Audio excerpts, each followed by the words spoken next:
ஒரு விழான்னா அது நம்மளுடைய வீட்டு விழா அப்படிங்கிற மாதிரி ஒவ்வொரு சமயமும் தவறாது வந்து கலந்து கொள்ளக்கூடிய அன்பு உள்ளங்கள் அனைவருக்கும் எங்கள் பள்ளியின் சார்பிலே நெஞ்சம் நிறைந்த வணக்கங்களையும் நன்றிகளையும் கவிழ்ந்து வருகிறோம்.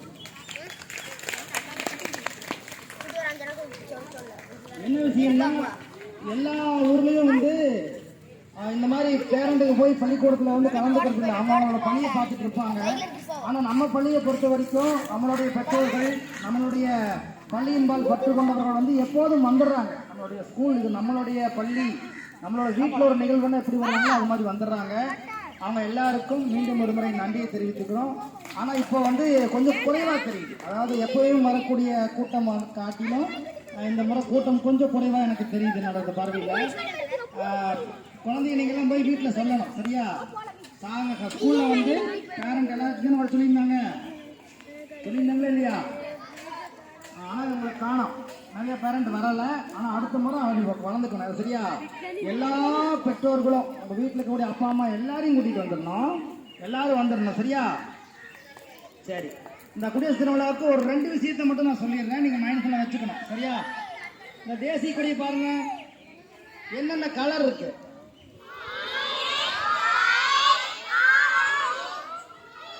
சரி, தமிழ்ல சொல்லுங்க.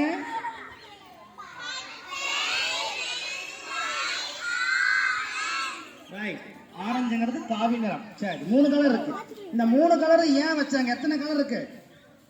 நிறைய கலர் இருக்குல்ல, நீங்க கலர் பாக்குறீங்கல்ல, எத்தனையோ கலர்கள் இருக்குல்ல. ஏன் இந்த 3 கலரை வச்சிருக்காங்க? பத்யாஜனம் கேட்டார்ல, ஏன் 26ஆம் தேதி வச்சிருக்காங்கன்னு கேட்டார்ல. ஒரு விஷயத்துக்கு பின்னால ஒரு ஆழமான காரணம் உண்டு. தம்பி வந்துட்டாம்பர்,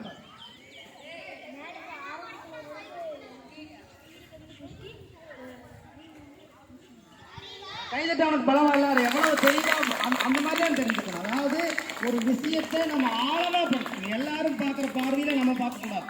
நம்ம கொஞ்சம் வித்தியாசமா அதை பற்றி முழுமையா தெரிஞ்சுக்கணும். ஏன் இந்த 3 கலர் வச்சாங்க அப்படின்னா, நம்ம நாட்டில் 3 மதங்கள் பெரிதாக இருக்கின்றது. அதுல இந்து மதம் அப்படின்னு சொல்லக்கூடிய கோயில்களில் வந்து என்ன பறக்கும்னா அந்த காவி கொடி பறக்கும்.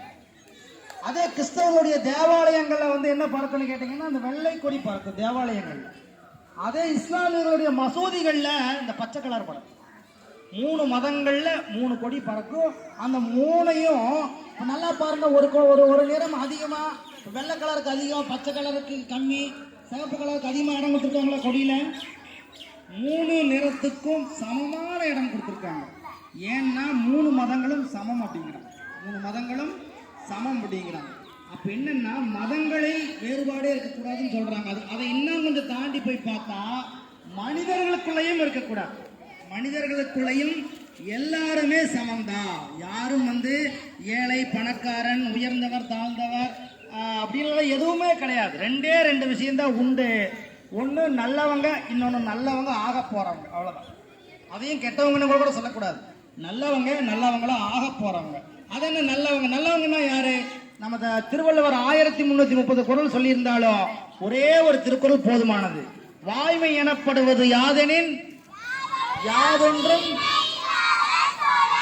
அவ்வளவுதான், வேற எல்லாம் ஒண்ணும் இல்லை. நம்ம செய்யக்கூடிய செயலும் சொல்லும் யாரையுமே கஷ்டப்படுத்தக்கூடாது. நம்ம செய்யக்கூடிய சொல்லும் செயலும் யாரையுமே கஷ்டப்படுத்தக்கூடாது. பொதுவா வந்து உங்க பக்கத்து வீட்டுல நம்ம ஹெட்மாஸ்டர் அடிக்கடி சொல்வார், படிப்பை காட்டிலும் எது வந்து உயர்ந்ததுன்னு அடிக்கடி சொல்வார் பிராயர்ல.